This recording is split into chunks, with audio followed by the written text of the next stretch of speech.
Shalom, selamat pagi buat anak ibu.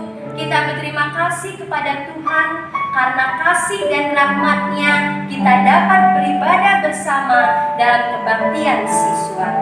Anak ibu, serahkan hati dan pikiran kita untuk memuji dan memuliakan nama Tuhan.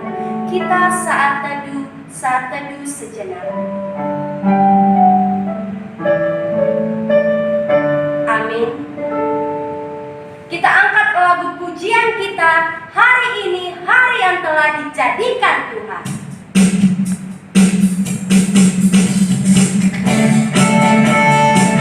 Anak ibu boleh bertepuk tangan.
Bersatu di dalam doa.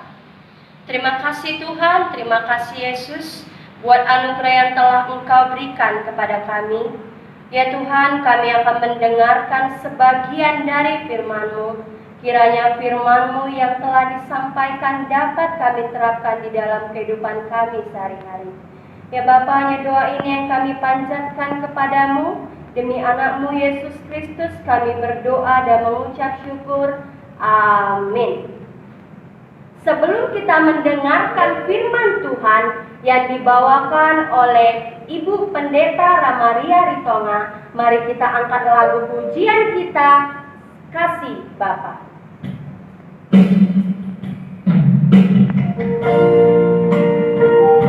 Anak ibu persiapkan hatinya, pikirannya untuk mendengarkan firman Tuhan.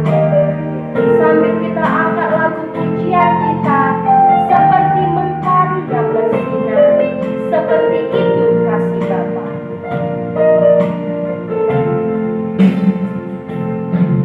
Seperti mentari yang bersinar, seperti itu kasih Bapa. Seperti gelombang samudra takkan pernah berhenti, Kau mengasihiku. Seperti tingginya langit biru, demikian tinggi kasih Bapa. Sedalam lembah bayang maut, demikian dalam Kau tebus hidupku. Kasih-Mu lebih dari mentari yang tak pernah berhenti, memancarkan sinarnya. Cinta-Mu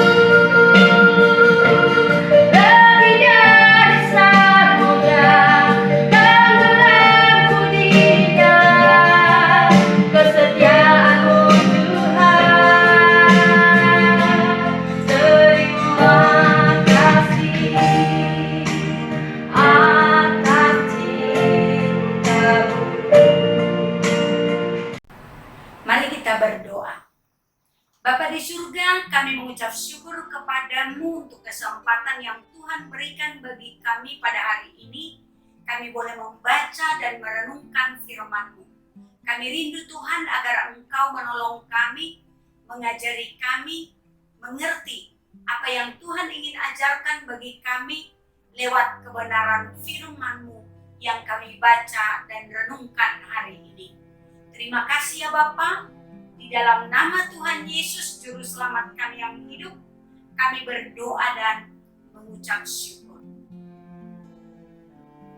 Tema renungan kita hari ini adalah memperingati perbuatan-perbuatan Allah atau mengingat perbuatan-perbuatan Allah. Firman Tuhan yang akan kita baca mendasari perenungan kita dari Yosua pasal 3 sampai Yosua pasal 5. Tapi mengingat waktu yang tidak terlalu lama, saya akan mengajak kita melihat di pasal 4 ayat 1 sampai ayat yang ke-9. Lalu nanti kita lanjutkan ayat 18 sampai 24. Saya akan baca buat kita semua. Setelah seluruh bangsa itu selesai menyeberangi sungai Yordan, berfirmanlah Tuhan kepada Yosua demikian. Pilihlah dari bangsa itu 12 orang, seorang dari tiap-tiap suku, dan perintahkanlah kepada mereka demikian.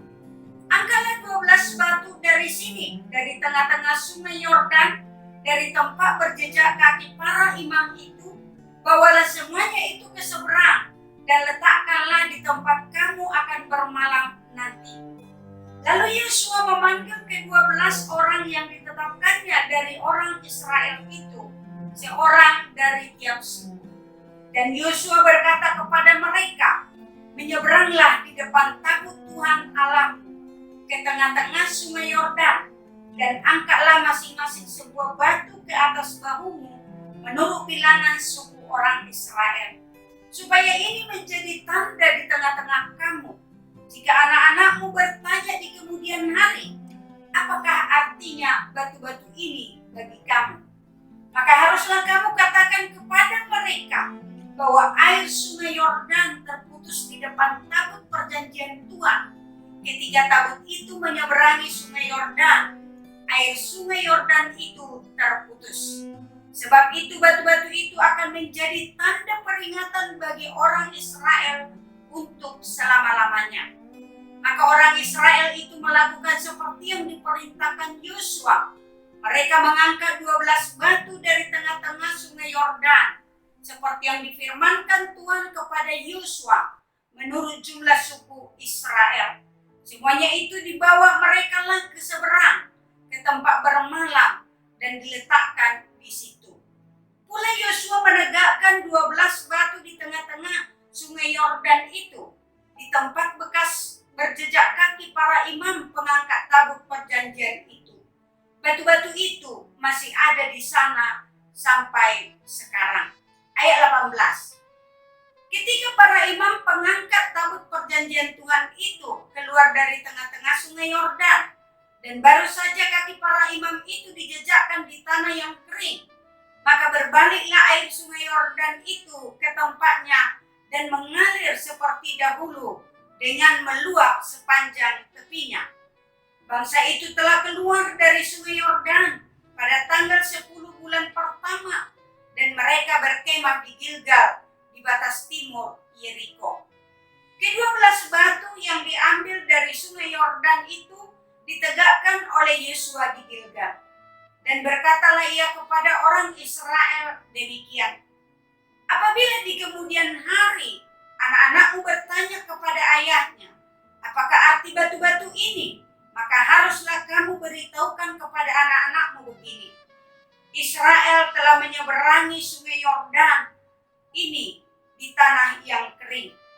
Sebab Tuhan Allahmu telah mengeringkan di depan kamu air sungai Yordan, sampai kamu dapat menyeberang seperti yang telah dilakukan Tuhan Allahmu dengan laut Keberau, yang telah dikeringkannya di depan kita, sampai kita dapat menyeberang. Supaya semua bangsa di bumi tahu bahwa kuat tangan Tuhan, dan supaya mereka selalu takut kepada Tuhan Allahmu. Sampai sedemikian jauh pembacaan firman. Kita adalah orang-orang yang berbahagia jika kita membaca merenungkan firman Tuhan, terlebih melakukan kehendak Tuhan dalam hidup kita sehari-hari. Amin. Ada kebiasaan hampir di setiap bangsa dan negara, yaitu mendirikan atau membuat monumen-monumen untuk memaknai atau menandai sebuah peristiwa sejarah atau karya seseorang yang dilakukan yang bermanfaat bagi banyak orang. Misalkan di negara kita tahu ada yang namanya Monumen Nasional atau yang sering kita kenal dengan Monas. Ada juga Monumen Sisingamangaraja 12. Nah, monumen-monumen ini dibuat, Monas misalkan, adalah untuk mengingat kepahlawanan atau jasa rakyat Indonesia di dalam memperjuangkan kemerdekaan, merebut kemerdekaan Indonesia dari tangan kolonial penjajah. Begitu juga monumen Sisingamangaraja 12 adalah untuk mengingat jasa-jasanya di dalam mengusir penjajah. Jasa dan kepahlawanan seseorang diabadikan agar tetap diingat oleh generasi selanjutnya. Seharusnya karya Allah dalam kehidupan kita sebagai orang percaya diabadikan. Kita terus mengingat di sepanjang kehidupan kita. Bagian firman Tuhan yang barusan kita baca itu adalah seputar di mana mereka akan memasuki tanah Kanaan, tanah impian yang selama ini beratus-ratus tahun sebelumnya mereka hanya dengar, tapi sekarang mereka akan segera memasukinya. Mereka harus menyeberangi Sungai Yordan. Dan waktu mereka menyeberang Sungai Yordan, yang mana Tuhan mengeringkannya, Tuhan menyuruh Yosua untuk memilih satu orang dari setiap suku untuk mengangkat batu dari tengah-tengah Sungai Yordan yang Tuhan keringkan itu dan mengangkatnya ke tempat mereka bermalam. Ayat 5 sampai ayat yang ke-7 dikatakan, Yosua berkata kepada mereka, menyeberanglah di depan tabut Tuhan Allahmu ke tengah-tengah Sungai Yordan dan angkatlah masing-masing sebuah batu ke atas bahumu menurut bilangan suku orang Israel, supaya ini menjadi tanda di tengah-tengah kamu. Jika anak-anakmu bertanya di kemudian hari, apakah artinya batu-batu ini bagi kamu? Maka haruslah kamu katakan kepada mereka bahwa air Sungai Yordan terputus di depan tabut perjanjian Tuhan. Ketika tabut itu menyeberangi Sungai Yordan, air Sungai Yordan itu terputus. Sebab itu batu-batu ini akan menjadi tanda peringatan bagi orang Israel untuk selama-lamanya. Mereka mendirikan batu ini sebagai satu tanda mengingat karya Allah dalam kehidupan mereka, yaitu mengeringkan Sungai Yordan sehingga mereka bisa lewat. Nah, kalau kita melihat baik di pasal 3 ataupun di dalam pasal 4 ini, kita dapati sebenarnya pada waktu itu Sungai Yordan sedang meluap sampai ke tepi-tepinya. Berarti satu kemustahilan untuk mereka boleh menyeberang. Tetapi justru dengan mereka bisa mengambil batu dan mendirikan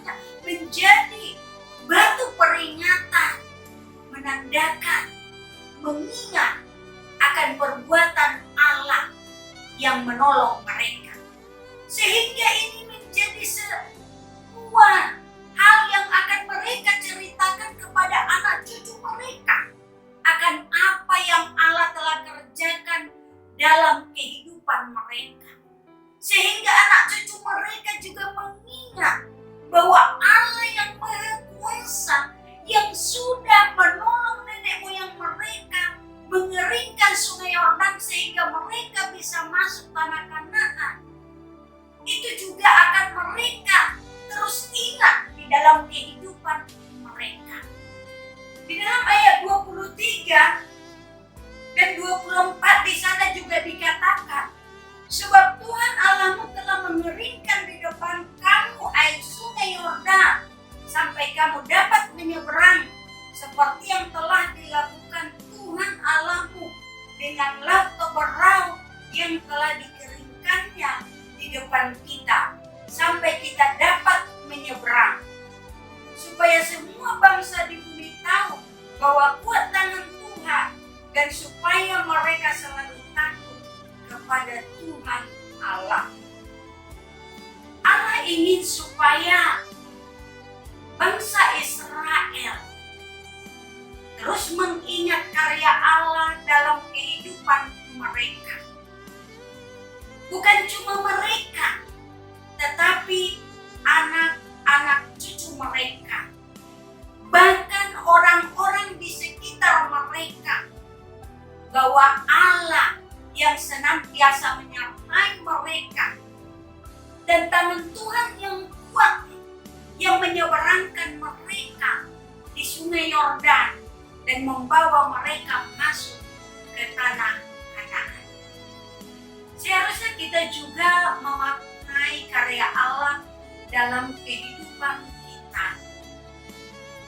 Tidak ada yang kebetulan dalam kehidupan di dunia ini.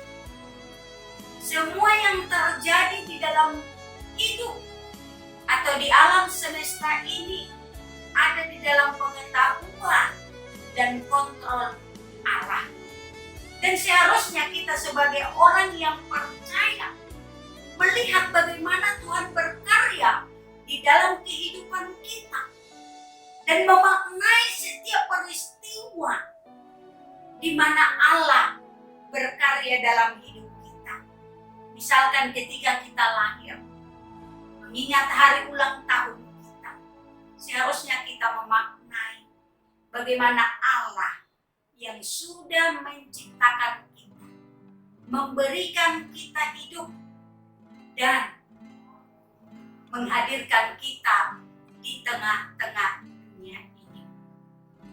Di dalam apapun yang kita bisa lakukan, jalani dalam kehidupan, kita tetap bisa melihat bagaimana Allah yang berkarya, yang menopang akan kehidupan kita. Anak-anak kami, mungkin ada hal-hal yang spesial yang engkau maknai dalam kehidupan. Tapi apakah dalam semuanya itu kamu bisa melihat karya Allah di dalam kehidupanmu? Misalkan ketika engkau berulang tahun, apakah engkau hanya sekedar mengingat engkau pernah lahir dan ini adalah hari ulang tahun? Atau sama seperti pemazmur dalam Mazmur 139 ayat 13-14 mengatakan, aku bersyukur kepadamu karena kejadianku dahsyat dan ajaib. Ajaib apa yang engkau buat, dan jiwaku benar-benar menyadarinya. Demikian juga di dalam momen-momen spesial dalam kehidupan kita. Kita bisa menorehkan prestasi demi prestasi dalam kehidupan kita. Apakah kita belajar memaknai bahwa ada Tuhan yang menolong menopang kita dalam menjalani kehidupan kita? Dan di dalam semua yang Tuhan telah kerjakan dalam kehidupan kita, kita bukan sekedar mengingat, tetapi kita ingin membesarkan Tuhan. Kita menceritakan kepada orang lain apa yang Tuhan telah kerjakan dalam kehidupan kita. Terlebih ketika kita sudah mengalami kasih Tuhan yang menyelamatkan kita, Yesus Kristus yang sudah mati untuk menyelamatkan kita. Itu adalah karya Tuhan yang tidak akan pernah kita lupakan dari kehidupan kita. Dan justru oleh karya Tuhan yang menyelamatkan kita itulah yang akan menolong kita di dalam menjalani setiap momen kehidupan kita untuk terus mengagungkan, membesarkan Allah, sehingga bukan hanya kita saja, supaya semua bangsa di bumi tahu bahwa kuat tangan Tuhan, dan supaya mereka selalu takut kepada Tuhan Allah. Mari kita terus mengingat perbuatan Allah dalam kehidupan kita.